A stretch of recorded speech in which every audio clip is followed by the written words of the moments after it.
Vers la fin de la troisième, j'ai cessé de fréquenter l'église.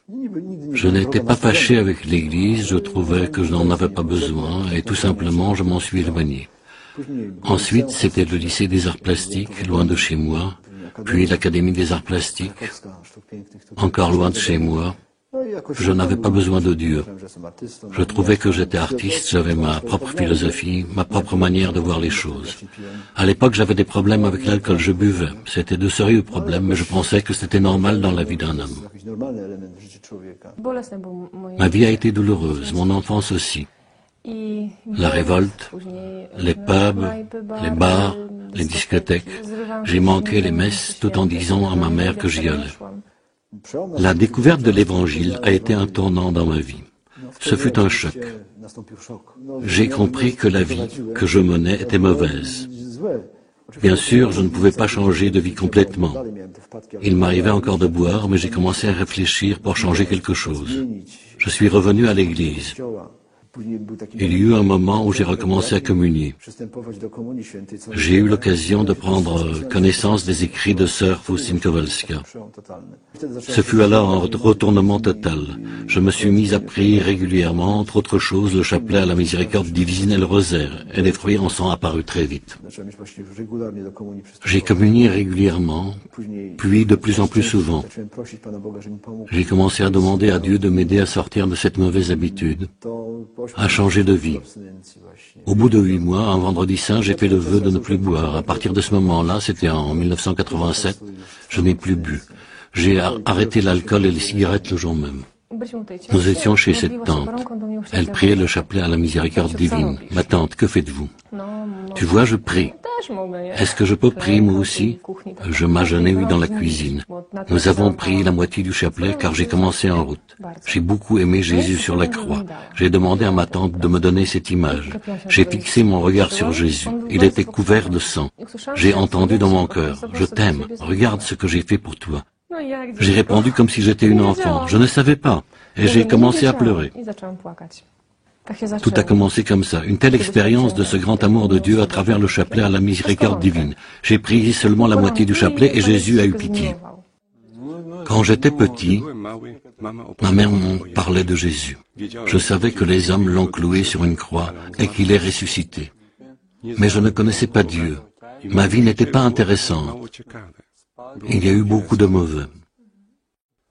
Quand j'avais 16 ans, une religieuse est venue dans l'orphelinat et m'a emmené l'été en Pologne. Elle me parlait de Dieu, de la prière. J'ai commencé à réaliser que Dieu m'aimait, que j'étais important pour lui. Un samedi saint, j'ai été baptisé. Après le baptême, j'ai communié. J'ai senti alors dans mon corps une chaleur. Depuis, beaucoup de choses ont changé. Je suis devenu meilleur. J'ai commencé à aller à la messe.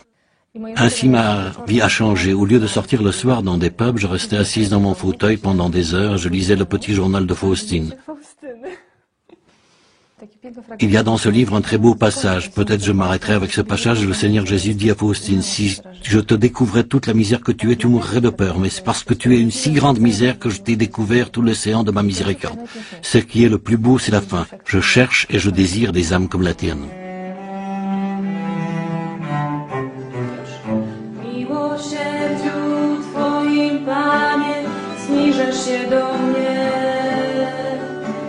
W miłosierdziu Twoim, Panie, zniżasz się do mnie.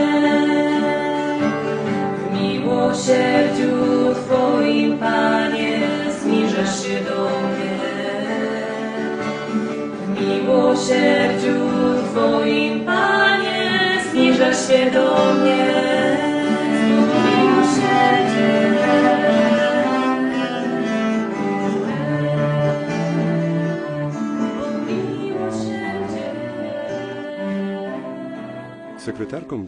Le Seigneur Jésus a fait de sœur Faustine la secrétaire de la Divine Miséricorde.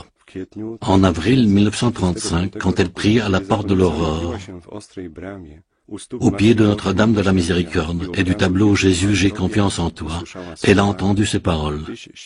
Tu es témoin de ma miséricorde. Tu vas te tenir pour l'éternité devant mon trône comme vivant témoin de ma miséricorde. Sainte Sœur Faustine est née le 25 août 1905. Elle a été baptisée 2 jours après sa naissance dans l'église paroissiale, près de ses fonts baptismaux. Cet événement a été enregistré dans le livre des baptêmes sous le numéro 86. Elle est née dans une famille nombreuse. Marianne et Stanislas Kowalski avaient 10 enfants. Les écrits qui parlent du père et de la mère de Sainte Sœur Faustine nous disent qu'ils prenaient beaucoup de soin à l'éducation religieuse de leurs enfants.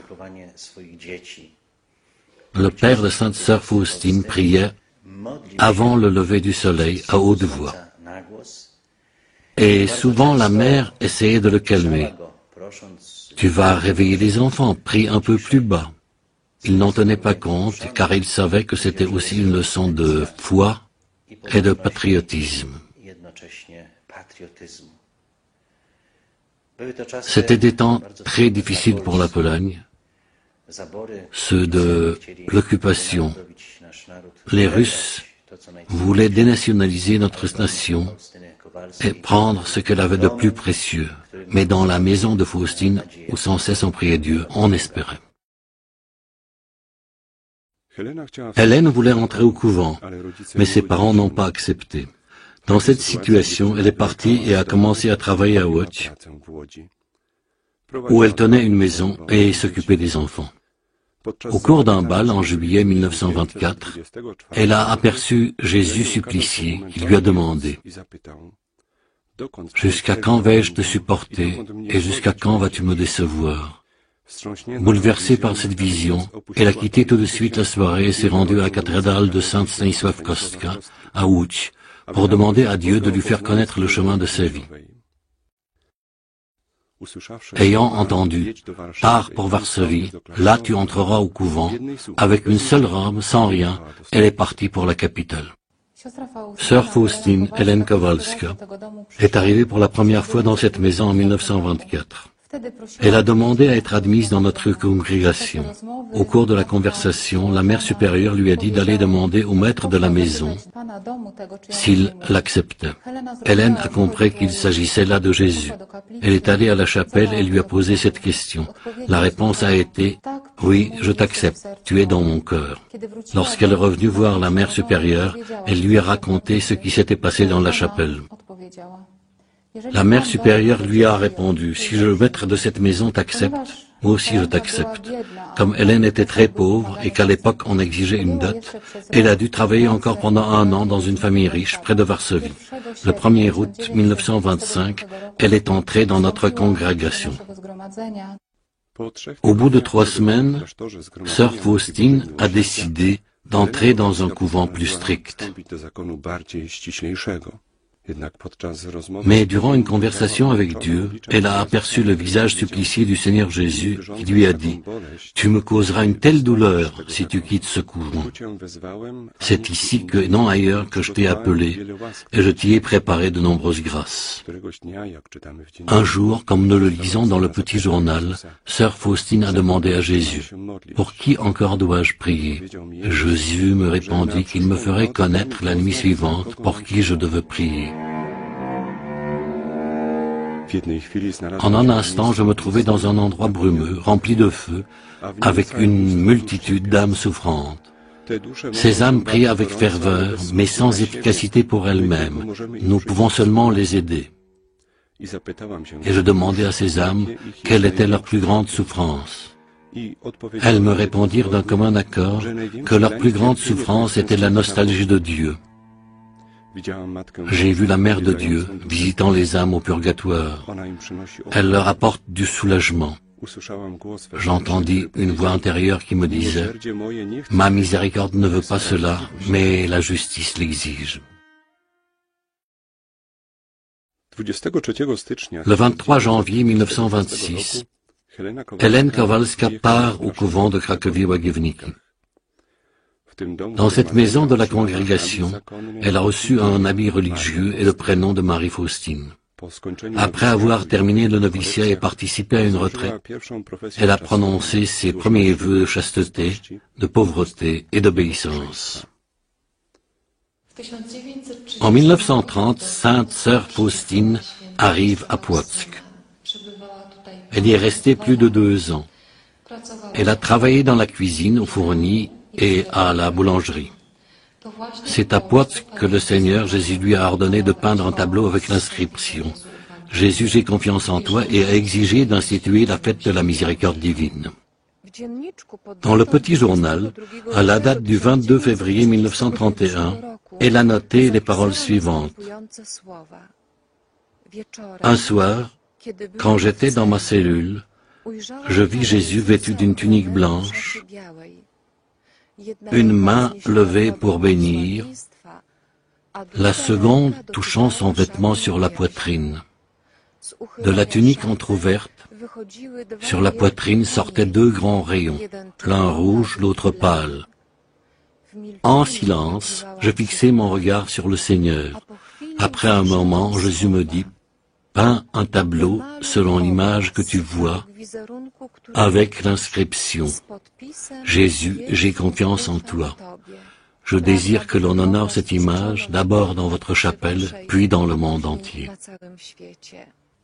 Le Seigneur Jésus a dit également, « Je promets que l'âme qui honorera cette image ne sera pas perdue. » Je lui promets aussi la victoire sur ses ennemis dès ici-bas,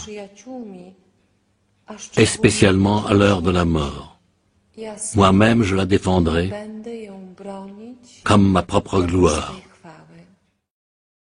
Le 1er mai 1933, à Cracovie, Sœur Faustine a prononcé ses vœux perpétuels.